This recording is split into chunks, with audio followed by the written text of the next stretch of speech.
What's up, everybody? Behind me is Mr. Ricky. And for those who don't know, naturally aspirated, this engine has made 594 rear wheel horsepower. We've tried different fuel. We tried everything we could throw at it, but 594 to the wheels is the most we would ever able to get out of the engine. Then we were running a single nozzle up front with the equivalent of a 150 jet, but we're only able to pick up about 90 horsepower. And we think that's due to the itty bitty nitrous solenoid just maxing out on its flow. So with the 150 jet, it made like 690 something, or maybe it was even like 689. But this car has always been just single digits away from the next milestone of 100 something horsepower. You know, 600 NA, 700 on spray. Instead, we're 594, 690. So, switched to a different lid. We redid the front pipe. I was running just a factory lid that we welded a big throat onto. But now we're running this beautiful sheer fabrications lid. And then we made this long transition, a much straighter shot into the throttle body and into the manifold. So I'm hoping, and we're back on pump E85, which made the most power. So I'm hoping that that new lid will make the 600 rear wheel number that I'm praying for. And then onto the nitrous side of things, because we were spraying up here with this manifold and this engine, only the front cylinders were getting any nitrous.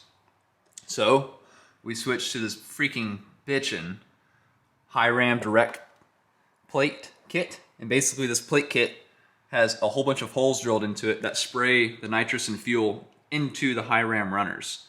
So in my opinion, that's effectively the equivalent of a direct port. And we have some chunkin' huge nitrous and fuel solenoids now. That nitrous solenoid is rated to flow up to 400. So currently I only have 75 pill jets in it because I just got the system plumbed. I'm going to check how things are looking first with the 75 pills, but I do have jets to go up to 300. So in a perfect ideal world, I'm hoping that we can now make 600 NA. Spraying at 300 on top of that will make 900 to the wheel NA in this Corvette, which is going to be kind of stupid, but that's where my head's at. So the other thing we're going to do to kind of ensure we get there is I'm going to delete the power steering pulley pump, and then Finishing Lines is going to help me. Finishing Lines is a company that does these really nice brake line kits for the Corvettes, and they do lines, hydraulic systems for a lot of other cars, but I already run their full brake line kit in this car because I am running just regular manual brakes. They also make a power steering rack loop kit so that the fluid can still circulate through the rack. We're just deleting the pump, and then I'm going to relocate the alternator way down low where the pump was, so that when we put turbo headers on, I can put my turbo right here.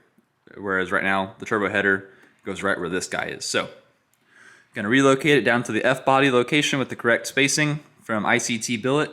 They sent me the nice pulleys that should make that all work. And then Finishing Lines is going to help me. We're going to come up with a new kit for the C5s. They already do this for the C6s, but he's never had a C5 guy approach him about it. And I think the C5 has different fittings than the C6 does on the rack. So my job today is get this ugly assembly out of the car, get down to the rack fittings, see what size they are, so I can relay that information to him. He can then come out with a C5 kit. I get my C5 kit as well. Everything's happy. Get rid of the alternator. It's ugly. I hate where they put it on the Corvettes, but I mean, it makes sense, but we're getting rid of power steering, so let's move it down low. Plus then turbo headers can come forward. This side, there's no interference for the turbo header. And that will begin the next phase of Ricky's development. So, enough talking. I'm gonna get to work.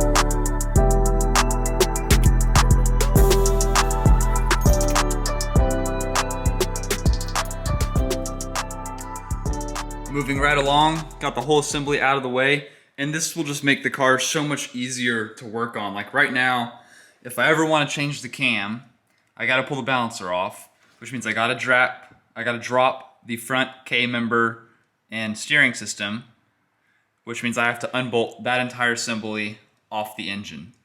It literally adds probably 30 minutes, actually an hour in total, to take it off and reinstall it. And so by eliminating that whole assembly right here, just really frees things up. So the new alternator is going to mount down in this little reservoir area, just like an F-body alternator would.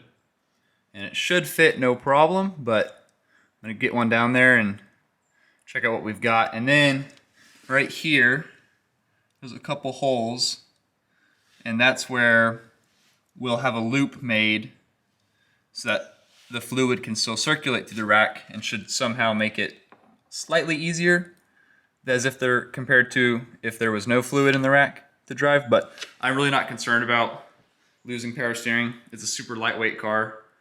Even when I'm just turning the wheel in my garage or driveway, it's not difficult. And yeah, this is a win-win all around. And that pump had to be worth at least a couple horsepower. So the fact that we're 6 horsepower away from breaking 600 wheel, the new Bad Daddy lid, no power steering, mint. Okay, quick update. After messing around with the alternator down there, what's happening is this big steering rack right here is in the way, and there's no physical way to get the alternator to fit with this steering rack. So I have ordered the full TRZ front outlaw suspension kit for this car. It'll be a full tubular K-member, tubular steel control arms with a Pinto style, super small, super lightweight manual steering system, rack and pinion. They're gonna be about a few weeks out on that kit. So in the meantime, I'm gonna take the same bracket I already had and I just removed the power steering pump. I'm gonna put the alternator back in right where it was originally and just redo the belt to not go to the power steering pump. And we'll just run that setup for a few weeks until the TRZ front kit comes in, and then I'll swap that kit out, which by itself also saves 100 pounds off the front of the car. So that's gonna be pretty cool. So I'm gonna get that bracket reinstalled, put the alternator back on where it was for the time being, and at least get the car back on the road while we wait for the new kit for the front suspension to come in. Here's the new belt routing without the power steering pump down there. So I've already talked to the guys at Finishing Lines. They're gonna whip up a kit. It's basically the exact same as the C6, except for one of the fittings is a different size on the rack. The C6 rack has two, I think, M18s, or they're two M16s, and this one has the larger and the smaller. So they're gonna put together a kit really quick for me. And then once it comes in, we will then go onto the dyno and we will make 600 rear wheel NA. And then I am gonna smack this motor with a 300 shot and we will print 900 wheel. I promise, I want to see it happen. I'm tired of being like 5 or 6 horsepower short of the next, the next milestone number. So with that, I've got a couple little clips of me giving some friends a ride along in the car with just a 100 shot in the old intake setup. They're pretty funny, so I'll put those in here after this, and that's all I've got for y'all today. Oh my God.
first when you first floored it and you're like, oh, I forgot to turn on the nitrous. I was like, what the fuck?